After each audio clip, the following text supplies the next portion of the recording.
Zang Radio, that was Gwen Stefani, Rich Girl, right here at Backtrack Fridays, chilling with us now in the studio. We got Ariana Grande and her brother Frankie. What's good? How you guys doing? What's up? I gotta say a big congratulations to you, Frankie, because you're doing all this stuff. You're producing the show, right? Yeah. You're doing all this stuff with the charity, and then to you, Ariana, you just ended the crossover episode, right, with iCarly? Yeah. That's pretty cool. It was a good time. You have to tell me about polls. All right, who goes first? You want to go first? You can go first if you want. Okay. First of all, I'm producing La Bette on Broadway with David Hyde Pierce and Joanna Lumley and Mark Rylance. The best thing I've ever seen in my life. It's good? It's unreal. It's really cool. I've seen it 6 times. I'm going again tomorrow. I never get bored.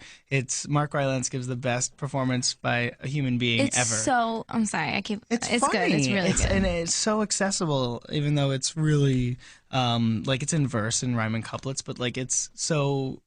everybody just one of my friends turned to me last night when she was like, wait, the whole show rhymed, actually no, it's because the acting is so good. You don't realize that everything rhymes until 40 minutes in. You're like, wait a minute. Whoa. Everything just makes sense. Cool. Wow. You've done this before. I was looking at your Twitter bio. Not only is that one of the most interesting things I've ever read. No, it's really interesting. You should read it. Could you explain it to me? Okay, because the fact that you were Boots was just awesome. I was Boots the Monkey in Dora the Explorer Live. It's freaking great. That is so cool. For 9 months. No. And I got to play Radio City, 12 shows, and we were sold out to screaming kids. It's a rock concert for kids. It's amazing. Being Boots. It was really fun. That's freaking great. It was so cool. I swear to God, I got such star treatment as Boots, and I don't think I'll ever get that kind of treatment again. It was awesome. So what's the deal with this? Do you talk or do you just dance? Are you lip? No. I had my face was out. I was in a monkey, this squishy monkey costume, but you saw my face. So I spoke and I sang, and he I came in on the swinging rope, and it was so That's epic. So cool. I was I want to try that. Fun. I had a really good time with that thing. I'm impressed. And then I did Mamma Mia. You did that for a while too, right? I was in Mamma Mia on Broadway for 2.5 years. Wait. My big question is, I've interviewed tons of Broadway stars and everything, but not people have done it as long as 2.5 years. Yeah, it's intense. How do you do that? And it's literally you have one day off, right? You have Monday? Yeah, we had Monday, Tuesday off actually, but we did 5-show weekends. That's crazy. It was a kind of a trade-off. But it's super fun. I mean, when you're in a show like Mamma Mia, you can you're paid to show up to work and look like you're having the best time ever. So the cool thing about that is we did have a really good time. But it's isn't it the same? Kind of the same thing every day. Oh, it's in a sense? It's exactly the same thing every day. But we get to improv and just play, and that was cool. That's what kept it fresh. There was a lot of backstage banter that continued on stage in Mamma Mia, and also when you would be in the audience and I would be doing terribly unprofessional things, making faces at you. No, it was so funny. Because you and your other castmate, they had this thing where they would pretend that something was wrong. Every time they did a certain scene. I forget, one time you had superheroes or something, and then one time you were both blind and you were pretending to be blind. Just terribly unprofessional things. That's how you keep a show fresh for 2.5 years. You just do things that you probably shouldn't do. But that's the fun thing. Nobody pays attention after 2.5 years. Were there any crazy moments of insanity where you're like, this is just too much, I can't, any breakdowns, There was one moment where if you've seen the movie, there's a flipper scene where the boys come out dancing with their flippers on. I love this. Yeah, and it's Lay All Your Love. Lay All Your Love. And they changed our flippers right before we went on stage, but they didn't tell anyone. And we had these rubber flippers, and then they gave us plastic flippers. Well, the problem with plastic flippers is that we have a plastic stage. Oh, jeez. So it was basically like ice skating, and they didn't tell anyone. So there's 8 of us. We start singing. We're like, dog! And we slipped, and each one of us fell and screamed like girls. We were like, ah! Wait, what do you do in that situation? Oh my God. We screamed, and then we crawled out onto stage on our hands and knees with these slippers on and managed to somehow sort of kind of finish the number.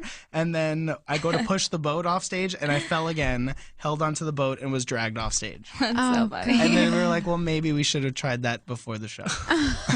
Did that person who made that decision, does he still work there? He does, in fact. Okay. I don't. He does. That is freaking awesome. Wow, that's crazy. That was really funny. There's some crazy moments. Live theater. Yeah. So then you went from that, and then you produced another show, right? I produced Hamlet with Jude Law. That was the first thing that I did after Mamma Mia. And now La Bette. And I love producing. I really love it. And I think with the Broadway world, like that's what I love about Broadway right now is being on the other end of the table. Mm-hmm. But I also want to, I've been lured into the world of film and television by this one next to me. That's freaking awesome. Yeah. Look at that. Mm-hmm. It's freaking cool. Thank you. So now I went. So now you tell about your film and television life. Go. The iCarly Victorious crossover was really cool. Was it good? It's amazing. It's really cool. I don't want to say much about it because I don't want to spoil anything. Victoria told a little, like, what is there, a love feud or something? Yeah. It's okay. Dan Schneider likes me, I think. We're cool. Does he? Yeah. All right, as long as, all right. Yeah, see, that won her over. No. That was easy. Okay. That was the easiest thing I've ever done. No, I'm not going to say, like, I'm not going to spoil the whole thing. Don't say a lot. But, no, I'm not going to say a lot. I'm just going to say that Kat doesn't talk. That's cool. The whole time. So what do you do? You'll see. That's it.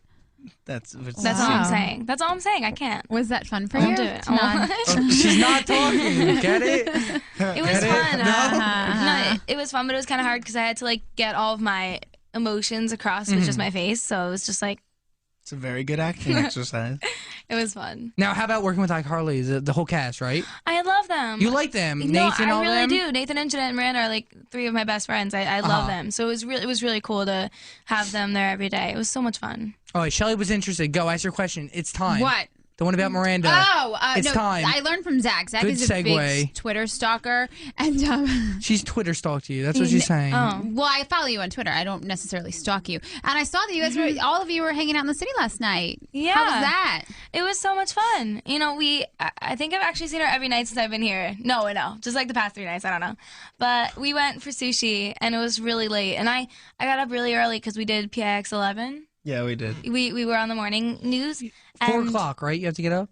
Usually. Yeah, but we had to wake up at 6, I think. Yeah. Wow. We got to sleep in it's for this still early, one. though, because I'm still on LA time, so. I know. I don't go to bed It was before like 3. 6. Like, this is crazy. Oh, God. For me. It was God. crazy. Couldn't do it. But, yeah, so I was so exhausted, but then we got together at around 11, and I was like, why not? And then we went out, and we had sushi, and I slept until like 1 p.m. today, so it was a good time. That's a good life, man. That's a great awesome. life. All right, don't go back to high school, because high school starts at 7 o'clock. Can we just talk about it? Yeah, you want to talk about sushi? Go ahead. I know you're a Yellowtail huge sashimi is sushi fan. I am. I'm a really big sushi fan, and yellowtail sashimi. That's the way to go. And It's then good? salmon new style sashimi is also one of the best gifts that has ever been given.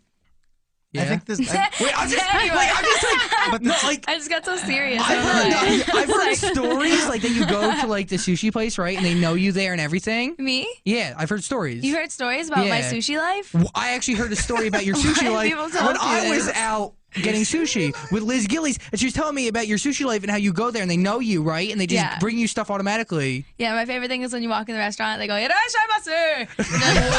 And everyone does it too, but they all pronounce it differently. It's like, some people say "irashimasu," and then some people are like "irahundoya." They like make up something new every time. I just like start singing Spice Girls. I was like, I don't know what's happening right now. I just make up things. Someone told me what it means, and I totally. Yeah, like it means welcome to like our home or something. Yeah.